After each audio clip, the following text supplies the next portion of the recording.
Well, I'm a beneficiary of it, so I think it's a great idea. But quite apart from the fact that I'm having a wonderful time, and I really am very grateful to the foundation for inviting me, I think this is a very important thing to do, because so much of the center of world politics is shifting to Asia.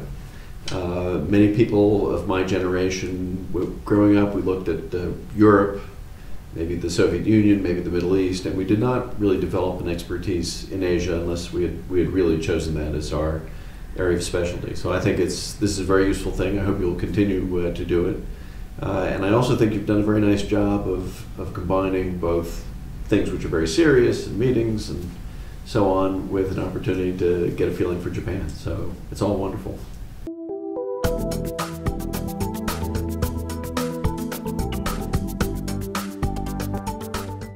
I guess I'm hoping that a Japanese audience will get some idea of how the world looks from the United States government. I'm very fortunate in that I've both served in the government and I'm an academic, so I'll try to bring together both some practical experience with the way an academic thinks about these things.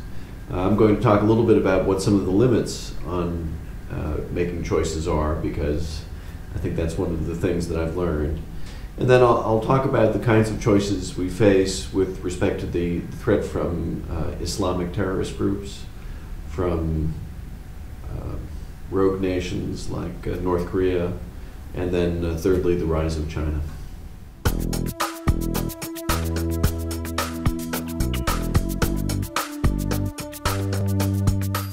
I'm not sure I would entirely agree with that. I think most certainly people in government, but I would say outside government as well, the people who think about American foreign policy, very much think of the US-Japanese alliance as really the cornerstone of our alliance relationships in Asia. We have others. Obviously, there's a close relationship with Korea, South Korea. There's a close relationship with Australia. We've been developing relationships with Vietnam, of course, Singapore, and further west with India. But still, the relationship with Japan it's very old, and it's very, very solid. I think the part of what you may be reflecting perhaps is, in the last couple of years, there's of course been difficulty over Okinawa and so on, and before that, perhaps to some extent over the six-party talks. I think it's very important for Americans and Japanese alike to realize just how important this relationship is to both our countries. I don't think the United States can have a successful Asia policy without Japan, and I think Japan would be in a really bad situation if it didn't have as good a relationship as it does with the United States.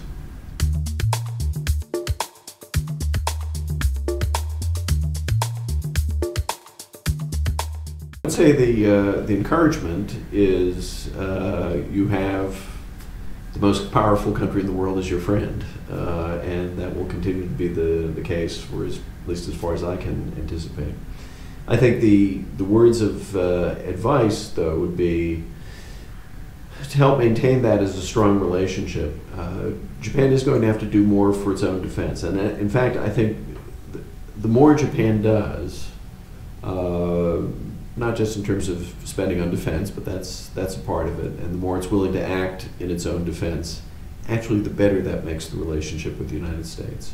We're moving into a different period in our history. I think the United States will still be the world's dominant power, but it won't be the way it was, say, during the 70s and 80s and 90s, when the United States was prosperous enough, so really it almost didn't make a difference what Japan did. The United States will still be here and vitally engaged, but that relationship will be stronger if there's a Japan that not only can act on its own behalf, but is willing to do so.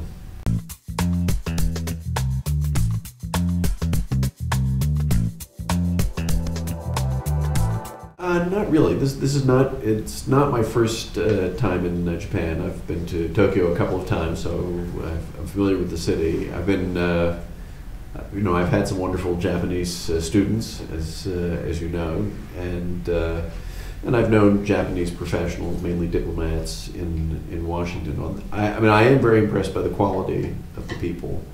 that I've met with. I think the thing that has struck me most this time, though, is the sense of anxiety and apprehension about China and about North Korea, and just how deep that is, and how much greater it is than any other time. But in terms of Japan overall, even before I came here, when I was an undergraduate, I did a fair amount of coursework on Japan. So it's a country that's always interested me, and it's a great pleasure to visit it.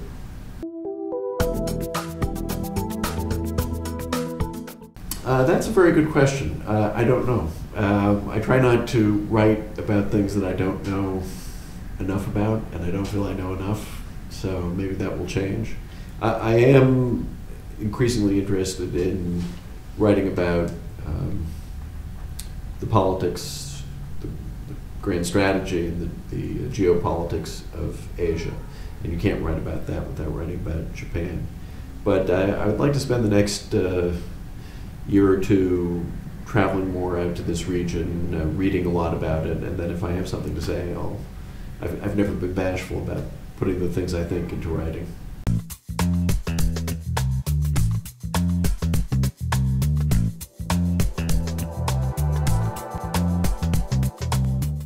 Go back to where we started. I think what you're doing is very, very important. Bringing people who are not Japan experts to Japan. If there is a problem in the United States, I think it's that the people who are not Japan experts don't know very much about this country, even if they drive Toyotas, as I do. And I think helping make them familiar with Japan is very important. I also hope perhaps you can support things going in the other direction. As I said, I've had some quite wonderful Japanese students. I think the easier it is for younger Japanese to come to the United States, to study in the United States, and work there for a little while, and then come back. Because this country has such a strong culture, I think its friends sometimes worry that it may be a little bit too insular. And the more people you can send our way, then you can bring back. I think that would be a great contribution to your own society. But right now, I think you're doing a great job.